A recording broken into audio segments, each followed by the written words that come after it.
Whenever I post Wars of the Roses battle reports, I often find there's normally 1 or 2 comments or personal messages each time saying, how did you do the plate armour? And I thought it'd be worth doing a quick video on this because although I'm a pretty experienced painter, I'm quite an impatient person. I tend to like to get figures painted quickly to a good tabletop standard. So my secret weapon in this respect, probably no surprise, is silver spray. In the video, I'm going to just show you quickly how I painted some Wars of the Roses peri-plastic miniatures, alongside, for a bit of a fancy edge, some of the Oathmark Elf Heavy Infantry.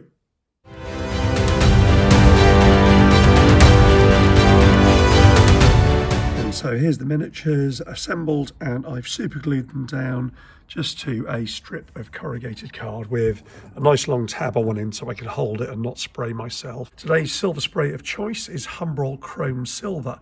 You can use pretty much any silver spray that you like, though I found this one is really nice and shiny. It also comes in a handy 150ml can, and the DIY shop around the corner from my house sells it, so one reason to use it. I don't use it over an undercoat or anything. I literally spray a couple of coats straight onto the figures.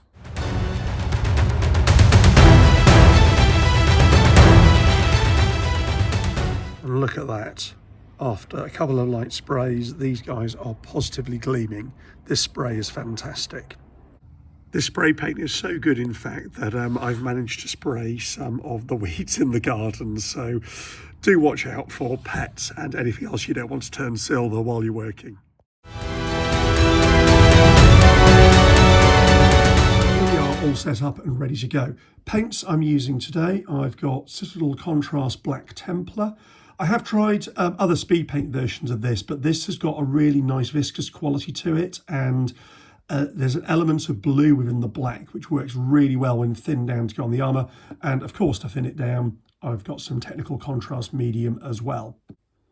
Other things I'm using, obviously, I've just got some fairly straightforward brushes, nothing very fancy for this because we're putting a wash on, and a piece of paper towel. And my palette today is an ice cream tub lid. This Perry Nice is fantastic. Just one of my favourite poses from the range. He just looks very, very menacing, the way he's moving forward, but encumbered as well at the same time.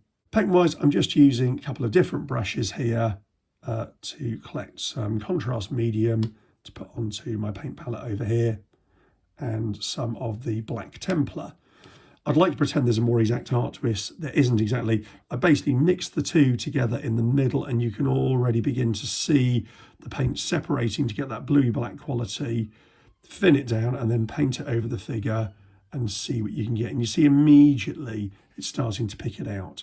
The contrast mix here, I'm probably using about 2/3 medium to 1/3 Black Templar, something along those lines, but there isn't an exact ratio to this. I just do a bit of trial and error until it looks right. You can see as we go over the figure here, it's really, really starting to pick out the detail nicely. I tend to go a bit heavier with the darker tones, areas where there's mail or underneath armpits and areas like that. But again, you can just brush it all over and add a bit more or take a bit off if you're feeling it's not looking right. You can see how shiny the chrome paint is here. So I sometimes need to go a little bit heavier on there and brush it over a few times to get a decent coat to stick. This process probably takes a couple of minutes per model. You could do it in less if you're in a real hurry, but I'm pretty pleased with that. Also, taking a moment gives you a chance to see. So here underneath the armpit, I can see I've missed a bit, and the sword is looking a little bit patchy.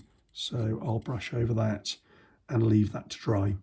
Here we've got one of the Northstar Oathmark Armoured Elves. Absolutely love these figures. Bit more mail on them, so I will be adding a bit more black in there as I go along. So same thing, just use my brush, just get these colours separated out.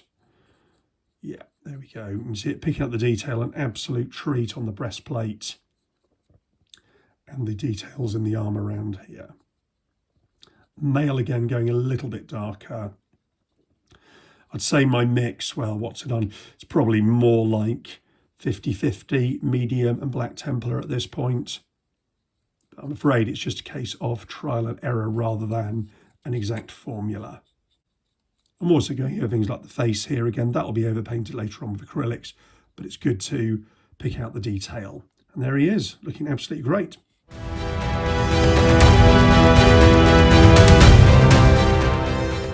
Right, we're all ready for the next stage. So the first coat of paint is all dried, and I'm using some silver paint here. I've got Army Painter, the old shining silver. I'm sure the Fanatic one's even better, but any silver acrylic paint will do for this. So looking at the figures, actually, they look pretty respectable already. The wash has dried in the crevices. We've got a really nice shine on parts of it. But just to make it pop a little bit more, I like to paint on a few highlights. You could dry brush this, but I'm just using a #1 synthetic brush, and I'm just going to add just a little bit of a highlight over the raised areas here. So just picking up the highlights of the breastplate, areas like that. Some areas are going to be wood, like the shaft of his polearm, so I'm just going to leave those for later. But you can see I've got a few areas here, like on his leg armour here, where it's gone a little bit black in there. So I'm just going to pop in a couple of tiny bits of silver just to lift that a little bit. And hopefully you can see that's just making a bit of a difference. Doesn't take too long to do. Looking at the mailed figures, so these elves have got a combination of mail and plate armour. Looking at the mail, it's come out pretty well. I'm not going to do anything else to that, to be honest with you. I will add a few highlights on the breastplate, like so. Sorry, backplate to be correct there. But other than that, he doesn't need much more. Again, weapons need a bit of attention here. You can see his sword has got a nice grey colour, but it'd be nice to pull out the edge a bit. So I'm just going to brush a little bit of paint along there. Again, you could spend a very, very long time on this, but I'm okay with just a little bit of extra painted on here and there. I'm going to add some gold details, so I'm not going to highlight, for example, the hilt of his sword, because I'm going to do that in gold in a few minutes' time. So this chap is now tidied up. You can see I've put some black on the haft of his pole arm. I've also put in a couple of details in black. So the buckles holding his armour together here.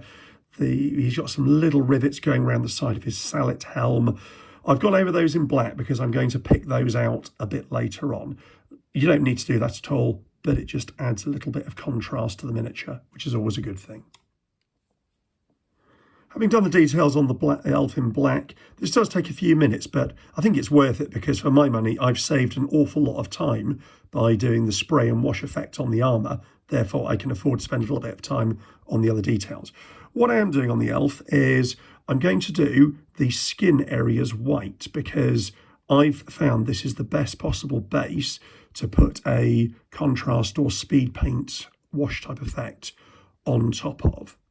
You could undercoat in black and then brown and build the layers up if you wanted to, but in all honesty, I found with fully armoured figures like this is a very, very quick way to do it. And you've got his bare hands on his sword hilt here, and something like speed paint will pick up the detail on that really, really well in a moment. So when these layers are dry, I'm just going to hit them with some contrast paint. So on the white, for the skin, I've got the Citadel Contrast Guilliman Flesh. That's how you say it, just brushing it in there. And I find this picks up all the facial details really, really well. I don't really need to do much else to that. I might add a highlight later on, but there you go. And I'm going to do exactly the same with the bare hands on the blade, because again, this stuff just picks up the gaps in between the fingers very nicely indeed.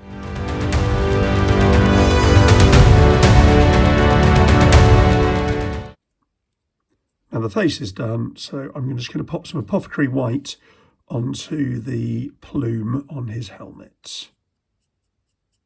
Which again, very quick way of just bringing out the feather detail there that's there on the plastic moulding.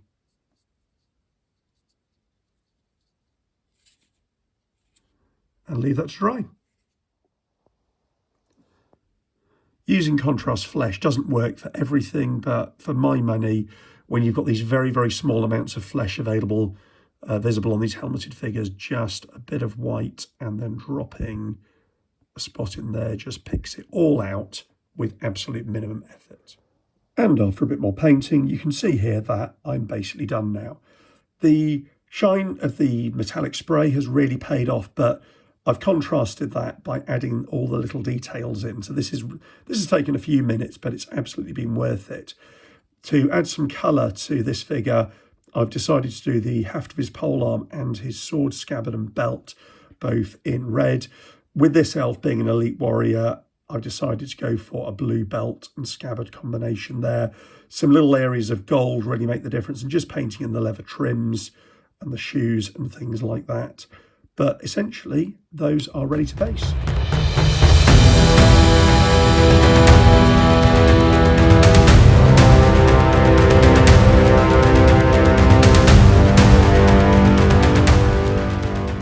Thanks for watching.